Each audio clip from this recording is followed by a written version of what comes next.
Welcome back, everybody, to a special series within the Cash Compound podcast, coming to you with Jonah and his guest from the Money Multiplier, Hannah Kessler. Hi, Money Multipliers. Welcome back to another episode of the Money Multiplier podcast. I'm your host, Hannah Kessler, and I'm joined here again with my friend, colleague, mentor, Jonah Dew. Jonah, what's going on, man? What's up? It's been a little bit of time since we were able to do a episode together. I'm excited to be back. I know.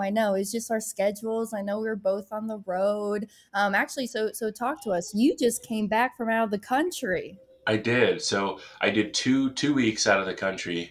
The first week was in Germany, and the second week was in London, England, mate. So we had a fun time going to some shows, celebrating a wedding anniversary. We took some river cruise down the River Thames, and just we're tourists over there. So it was fun. Got lots of pictures. Good. Actually, did the kiddos go with you? The kiddos did not go with me. So mom came up or across from Texas over here to South Carolina and hung out with the kiddos for a long, long time. And it was tired. When we came back, she was tired. She says, "Here you go. You can have them back." Yep. Catch you next time. Yep. So we'll see mom again for Christmas, I believe, this year. But yeah, she needs a little bit of a break. We're gonna let her have a break. Well, good. Well, actually, so Hannah's children, sorry, I gave it away, the secret. My children over here, I actually extended my family as well. So most of y'all know I got my one kitty cat, Daisy. She's my calico. But actually this past weekend, I just adopted another cat because, hear me out, I was up in Alabama. I was in the van. I'm back home now in Florida. So I came back. And I was at Grandma and Grandpa's house, and they have cats around there that they feed. And a little kitten just appeared one day. And the little kitten just kept hanging around Grandma and Grandpa's house. And so, yes, I do admit I catnapped the cat, and I took her back home to Florida with me. So we have a new addition. Her name is Monroe. So Miss Monroe Kessler. So I'm excited about that. Very cool. Very cool. And so Alabama, now you're back in Florida. Did you do any other traveling, any other cities or states? Yeah. So my whole, so I left at the end of July, and I've been on the road for, so almost 3 months or so. And so I was just bopping around. I was in Colorado most of the time. My best girlfriend lives out there. I actually drove in, we had that AUL symposium out in Indianapolis, drove in for that in the van, and a few other states, the Lake of the Ozarks. I love spending summer there. It was fun. Very cool. I like it. I don't think I've got any other trips planned just for fun or relaxation coming up until probably 2023. But we do have lots of traveling coming up because we do lots of speaking events. So if you're interested in where we're going to be coming in the next few weeks, stay tuned to the end of the episode. We're going to walk through where we are going to be. And that way you can catch us if you're live or if you're around that area. And I'll give you a little bit of a spoiler. I've already gotten emails about folks who want to come see me speak in Puerto Rico. I did not know I had friends down in Puerto Rico, but you guys are listening, so that's awesome. And we'll get you those details here shortly. That's a little bit of a spoiler, but we'll tell you all the upcoming events at the end of the episode. Awesome. All right, let's get into it. Here's what I want to talk about today. This topic is, it's a big topic that folks talk about when they start entering in and doing their research in the infinite banking space and realm. And so this, I told y'all on the first one, when my friend Mark and we talked about 1090 plan designs, 1090. Anyways, this is kind of like a part 2 to that topic. And because anyways, Mark, this is not what he does. He doesn't teach infinite banking. That's just not what he does day in and day out. And so I thought it would be fun just to have a deeper conversation with Jonah and myself, who have been doing this for the past, Jonah, you've been in infinite banking for like 9+ years. I've been doing this for about 6.5 or so. So it'd be kind of cool to go in deeper into the more strategic and deeper thought process behind 1090s. I like it. 1090 part 2. Let's do it. Let's do it. So here, let's recap though. So on the last episode, we kind of covered a few topics. Okay, and let's kind of start here. And I think where I'm going to start is I'm going to ask you your opinion on these high level topics. Okay. So first one, when somebody is researching infinite banking, why do they want 1090? What attracts them to this 1090 product? That's a good question. So my first thought, I've got two thoughts for that question. My first thought is when you're researching infinite banking and you discover 1090, you might be attracted to it because there's high cash values to get that policy started. But here's the problem. Here's the problem with your first line of thinking. Infinite banking is not about the product that you have. It's not about, does this company give a little bit more of a dividend than that company? It's not about, oh, I want this company because that cash value was $1 higher over here. It's going to be better. Infinite banking is about process. Infinite banking is about actions, right? We say all the time over here, banking is a verb. That means you have to do something once you have this type of policy. So I actually, I'm working on something in the background. I know this is a long answer to your question. I'm working on something in the background because I put some money up here that I could have a policy with a split, not 1090, something more traditional that we've seen like in Nelson's book, Becoming Your Own Banker. And I could get those cash values higher than your 1090 by using my policy. Right. And I want to like run like a little case study for the next couple of years and prove it to you guys, because it's all about process. So those are my two things. If you're thinking 1090 and you're attracted to 1090, you're thinking product, not process. Infinite banking is all about process. And the second thing is don't be drawn in by those high, early, flashy, oh, it's going to be so much, this is going to be great, and not think long term. Infinite banking policies are long term, right? We're planning on having this. Well, again, they're built for your whole life. Boom. We need like sounds. Punny. Yeah, there it is. And so if you're just looking at those first couple years and not thinking about 5 or 10 or 15 years down the road, it's just flawed, a little bit of flawed thinking. And again, most people when they're getting started, they might not realize that. So I'm not picking on you, but that's the reality of it. Good. And actually you hit on a few of the other topics that we talked about as well. Thinking long term, right? That's one of Nelson's rules. Think long term. Here's another one. Do you want to touch on this? Don't be afraid to capitalize. Why does Nelson tell us capitalize in these policies? And why does 1090 kind of dictate that? I love it. Okay, so cool. So let me back up just real quick. For those of you who did not listen to part 1 or listen to part 1 and now listen to part 2 and it's been a while, let me be super clear. When we say a 1090 policy, what we're talking about is 10% base premium and 90% paid up additions premium. Put those together, of course, that's a 100%, money going in the policy, but it's 10% base and 90% paid up additions. Now, Hannah just asked me a question about capitalization. So here's what's going on if you get a 1090. 90% of your dollars going into the policy are going towards paid up additions. Paid up additions are actually not something that can be on your policy forever. There will come a time where paid up additions will have to be removed from the policy. And that's probably not year 2 or year 3 or year 4. So you don't have to worry about like, they're going to tell me I've got to get rid of them quick. But there will come a time where you can no longer have them and all you'll have left is your base premium. If all you have left is your base premium and you have a policy design where the base premium is so small, your policy now is only earning growth and new capitalization off that small base premium. So again, it's about thinking short term. You're going, okay, well, cool. I want these first 10 to 15 to 20 years, whatever the years may be. Everyone's a little different, but I want these first few years to be jam packed. And then who cares about those other years? That's kind of the 1090 mentality. When in reality, Nelson teaches us in his book, Become Your Own Banker, that no, this is long term. You've got to think long term. These policies go for your whole life. When you're, 50, 60, 70, 80, 90 years old, I can just keep going because it just depends on how old you are listening to it.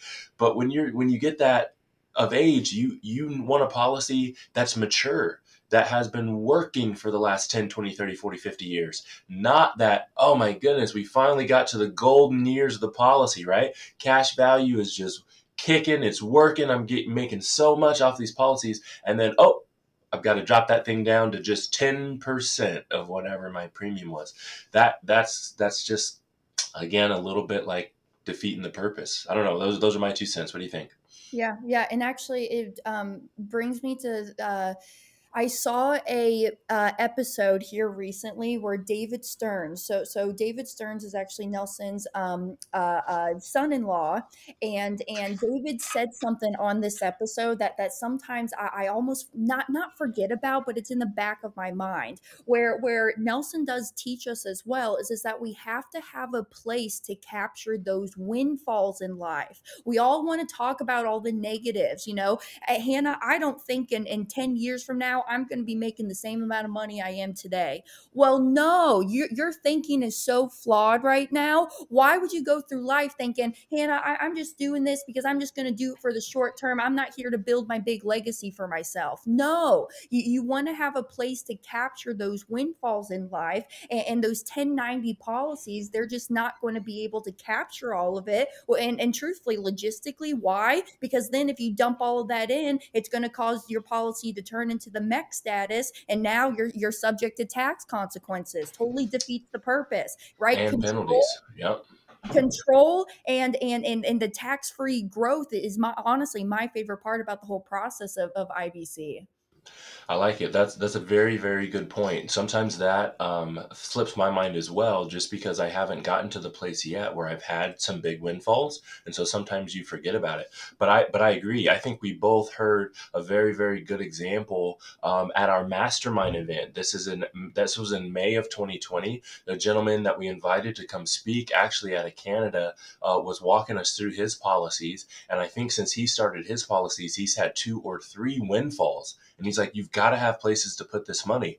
And when we say windfalls, we mean large infusions of cash, whether that be someone in your family passing away and there's a death benefit payout, whether that be, selling the house, some sort of settlement, selling the house. Exactly. You've got to have places to put this money. If not, you go through life the same way that you've gone through life up to this point, right? It's like I make all this money and then I just give it away to everyone else. I never keep it. It never earns for me. I make it. I pay off the bills. I buy the new house. I do whatever. I don't have it anymore. And that's what we're trying to avoid here with these policies. We earn it and we keep it forever. It earns for us. And then we still go buy all that stuff, right? Use the cash value to go do it. So that's one of the things that sometimes slips my mind as well. That's a very good point you brought up. Yeah. And actually, so now I guess I want to pivot and go just a little bit more technical. Let's go for analytical people. All right. So I want to talk about in how a 1090 plan design, how the premium load on the paid up additions, how that can factor into it. And then let's talk about the term, right? The rising cost of the term just to avoid the MEC status. All right. Don't get me started on term. You know how I feel about term. They're going to get me riled up here on the podcast. All right. I'll cover term if that's okay. You want to do the premium load? Okay. Yeah. All right, cool. So here's my two takes on term. You guys all at home, if you know anything about insurance, you understand term insurance. It works very, very simply. You pay a little bit of money and you get a lot of death benefit. Generally how it works. Now, again, those values can be a little different depending on your age and things like that, but that's how it works. There's no cash value generated from term insurance. It's kind of like renting a house. I pay the rent, I can live here, but there's no equity being built. Does that make sense? That's what's happening with term insurance. Okay, here's how it plays into doing a split, doing a policy with a different split. Insurance companies have rules and regulations on death benefit for life insurance. This makes sense to you, right? If you want to get a life insurance contract with an insurance company, they're going to have some rules and regulations about what you can and what you cannot do with this life insurance policy, right? And one of those rules and regulations is going to be based on death benefit. You can't get a life insurance policy where your death benefit is $10. Does that make sense? They're not going to let you do it. The insurance company's not dumb. They're going to be like, what in the world did you get the life insurance for? $10 is not doing anything. You can't do it. So they've got some minimum requirements for what your death benefit has to be. Does that make sense? Hannah, have you ever seen a life insurance contract anywhere where the death benefit was $100? No. No, you can't do it, right? They've got some minimum requirements on what the death benefit has to be. So when you load a policy up and you're about to get started with 10% base premium and 90% paid up additions premium, here's the thing about paid up additions. It gives you lots of cash value. We've said that from the jump. That's one of the things that people are attracted to about it. But paid up additions giving you lots of cash value gives you very, very, very little death benefit.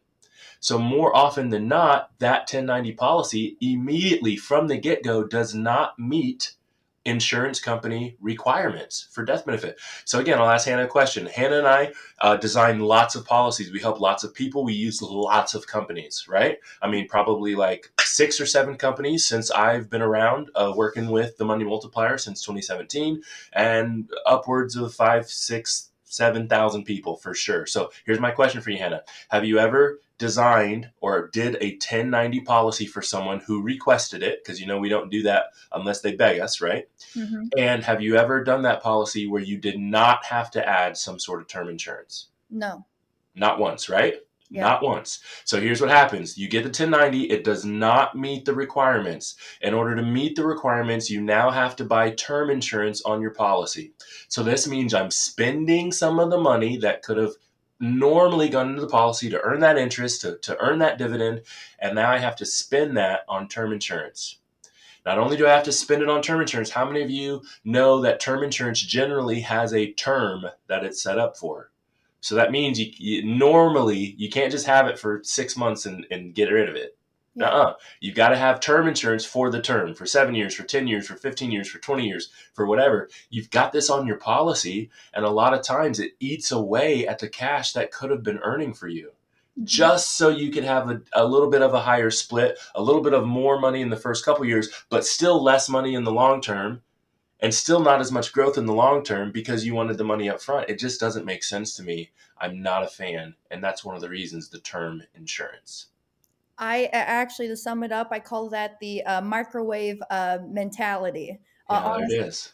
That's what it is. No, that was a very, very good explanation. And actually, I shared this story on the last episode of the 1090 topic, but I'm going to share it again in case you missed it or you need to hear it again. But I'll tell you a real life example. So there was someone that we were working with, and she just, like you said, Jonah, I love how you said it. I do not like designing 1090 policies. You got to beg me to design one for you. And so that's all she wanted. And I understood it. She was a real estate investor. She wanted the high liquidity. And I need my money right now to go fund the next transaction. Well, so anyways, she already had 2 policies on her body. She came to us in 2020, wanted that 1090 policy because she came from somewhere else. And that other agent, and actually, to be honest with you, not to get on this topic, but that other agent just wasn't helping her with the policy. And that's why she came to us, because she needed some mentorship and coaching on how to use her banking system. Anyway, so she had her other 1090 policy. She comes over to us in 2020, starts her second policy, begs me to design it 1090. All right, so I did it, right? Well, not even 6 months later, she comes back wanting another policy. Because why? Well, she already maxed out her first one just like that because she wanted the 1090, and she couldn't put any more into that policy without causing the MEC status. So she came back and she says, Hannah, I'm ready to go with policy number 3 now. What did policy number 3 have to do? Policy number 3 had to be a 1090. All right, so we went through underwriting for that third 1090 policy. Get this, the insurance company wouldn't give it to her. You know why? She was maxing out her insurability on her body. She had too much term insurance on those other policies that she was maxing out the insurability, that the insurance company wouldn't give her any more death benefit on her body. And what she can't do, she can't just go in and cancel off those other terms on her Can't other do it. policies because it's going to turn into a mech. So what did she have to do? She had to go outsource to those other bodies. So just doing it that way as well is that you really are eating away at the insurability. And again, it's just short-term mindset thinking. And that's a real life story. Yeah. So for those of you who might be confused at home, when we're talking about maxing out insurability, what we're talking about is you can't, well, let me explain it like this. Think about car insurance for a second. Okay. Think about car insurance. Hannah, what type of van are you driving? What's the model and things like that? Oh, I'm so glad you asked. It's a 3500 Ram ProMaster. Okay, cool. What are those retail for? I don't know. I think I bought it for like 55. Okay, and you put a lot of work into it, so now it's worth a little bit more. So when you go buy insurance on that van, they don't insure the van. You can't get insurance on your van for $500,000. Your van's not worth $500,000. They will not give that to you. If you were to, now knock on wood, I'm going to knock first before I say it because I don't want it to happen to you, okay? But just in case you crash the van, you get into a fender bender, whatever it might be, they'll give you a check for what that's worth. What the van's, does that make sense? That's it. You don't just get $100,000 check because you got a fender bender and there's like, oh, do whatever you want with it. No. They insure what it's worth. The same things happen with bodies. The insurance company puts a worth on your body. Now, listen, I like to think that I'm doing well in life, that I'm helping lots of people, but I'm not Jeff Bezos, right? If me and Jeff Bezos are next to each other and we go get an insurance policy, guess who gets more death benefit? The person who's worth more, which is Jeff. I'm going to let you guys in on a secret, just in case you didn't know. It's Jeff. All right. I'm not close. Forbes didn't show up at my house this last week and ask for an interview for, world's wealthiest folks. They didn't. Not yet. Yeah. And in fact, I'm not sure they're coming in 2023 either. Right. If they come, I'll let you know. But anyway, it's Jeff, right? So Jeff can have much more insurance than I can. At some point, the insurance company will tell you, they'll say, listen, no more policies for you. Jonah, you're just not worth $10 million when you're done. You're just not worth it. No. So the answer for you is no. And the problem with the 1090s, like Hannah was saying, is there was so much term on these policies, these two policies, that she hit her max number. And she couldn't get more policies, right? Whereas, of course, if you design it the opposite direction, which is how we normally teach it, which is about a 40-60 split or somewhere close to it, like Nelson taught us in his book, Become Your Own Banker, you just don't normally hit that sort of thing for a significant amount of time, a significant amount of money, a significant amount of policies. You just wouldn't really be affected by that. So I like that. That's real life, right? Helping folks, trying to tell them what's really going on. Like you said, being begged to do it anyway, and then running into problems when you come back. It's like, well, we tried to tell you that. That's it. Now I will, I know I went off course there, but I will just real quick talk on paid up editions, the premium load.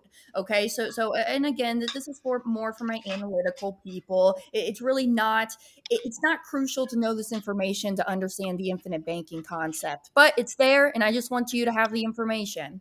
So a paid up editions premium load, what that is that the insurance company really does take a sliver of some of the cash that we put towards the paid up editions. Same thing with like the base premium of the policy, right? There's cost of insurance, there's mortality expenses, the admin expenses of the insurance companies facilitating your policy contract, right? So all of that is included inside of that premium that you choose and what you're doing. But here's, I guess, just one thing that I just want to talk about: the premium load. when we put in dollars into that paid up additions rider, 100% of it is not going to be available to us, right? So if I put in $10,000 towards the paid up additions, well, some companies have anywhere from a 5% to a 14% premium load. So what that means is that they're going to take anywhere from 5 to 14% of that paid up additions. So when folks are talking about 1090 and they have this impression of, all right, when I put in my 90% of the premium towards the PUA, I'm going to have 90% cash value access right off the bat. And you're not. You're just not. It's never going to work that way. But and honestly, I think I need to do another episode on the base premium and why it truly matters. And Dad is coming up in the back of my head right now, because you know what he keeps saying? He talks about that Meghan Trainor song. It's all about that base. So that's what I'm thinking of right now. But those paid up additions premium loads, y'all, I mean, that is a real thing. And so when we are overfunding it into the paid up additions, which is great, we should be, but when you're maxing it out all the way, there is a little sliver of that quote unquote cost that the insurance company does take. Where the base premium, and I got to do more research on this, and I got to correct me if I'm wrong, where that base premium, in the longevity of it all, that's all going to come back to you, right? So there's another aspect of the 1090s that I feel like not a lot of people know about and talk about. Sure. Yeah, absolutely. It all boils down to, again, one of the things that I love our topic. I love our episode. I love going over things with you. But for those of you who are listening at home, please hear me. Please hear us when we stress this. It is about process, not product. Mm-hmm. It's about process. If you understand the banking process, that's taking loans, that's repaying loans, that's paying interest, that's paying extra. If you understand that, it almost doesn't matter what type of policy design you have, as long as it's designed appropriately. And generally speaking, the 1090 kind of aspect is something that so actually let me break it down simple for you. If you beg for a 1090 and you have valid reasons why you want a 1090, like Hannah said, we're going to do that for you. We want to help you. Absolutely. We might tell you why we don't think so, but we'll do it for you. But let me be frank. I do not own any 1090 policies, not one. And I have a lot of I've at least got 15. I got to go recount. I've at least got 15 active policies. Not one is 1090. Hannah, any 1090 policies for you? Not in my 5 of my portfolio. Not in your 5. What about your dad? Your dad's got more than me. He's got like more than you and I combined, right? Any 1090s for him? No. No 1090s, right? Actually, get this, y'all. Actually, because right now he's got policies in underwriting. His grandchildren's policies, 70 base, 30 paid up additions. All right, keep That's going. even more aggressive toward the base than we would generally do, right? Go all about that base. Meghan, go listen to that song, right? I'm going to play it here as we get off the episode. But so there's the thing. So really what I'm saying to you is hear us when we go, the folks who practice this every day, who have helped thousands of people, who've worked with a bunch of different companies. We don't do it. We don't do it. Yeah. But you, the first timer, going, hey, I think that's the best one. I think I should do that. And then when we go, hey, well, you really need to pay attention to this. I don't think so. And you say, no, I want to do that anyway. Right? That's not it. That's not it. And again, not only that, once you have the product set up appropriately, it's just about process. It's all about process, all about banking, the actions that you do. And we want to be here to help you with that when you're ready. So that's my 2 cents on 1090s. I don't know how much clearer we can make it, right? No, that's perfect. Maybe in a year or 2 or so, if as time goes on, we hear more a conversation about it, maybe we'll come back to the table and talk about it again.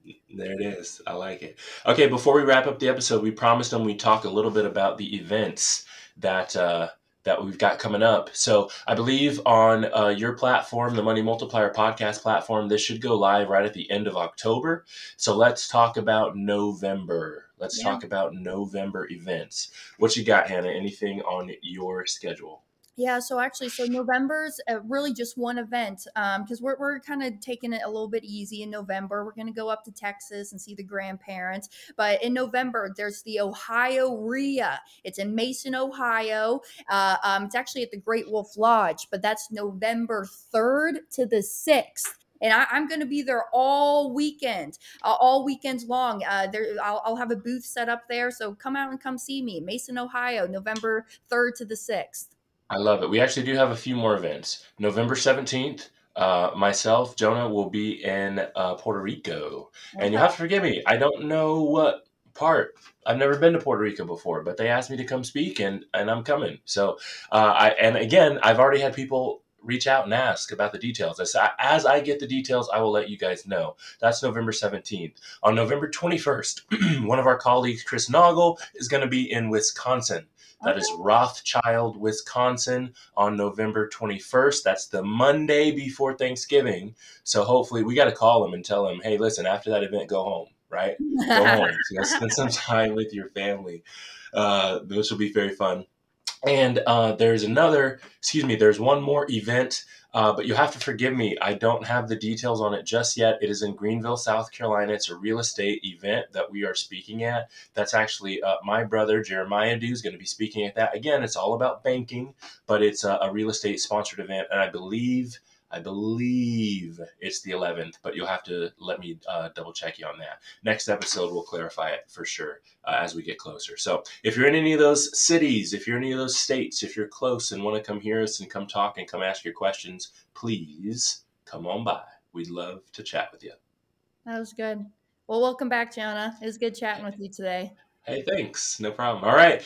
Thanks so much for your time, everyone listening. Hopefully Hannah will invite me back. Hopefully I didn't dominate the conversation. Now she's like, I don't want Jonah back. No, you're good, man. You're good. The people are tired of hearing me talk. I got it. Yeah, I love it. All right, very cool. I think that's all for now. We're signing off. Signing off. Catch you later. Bye, y'all.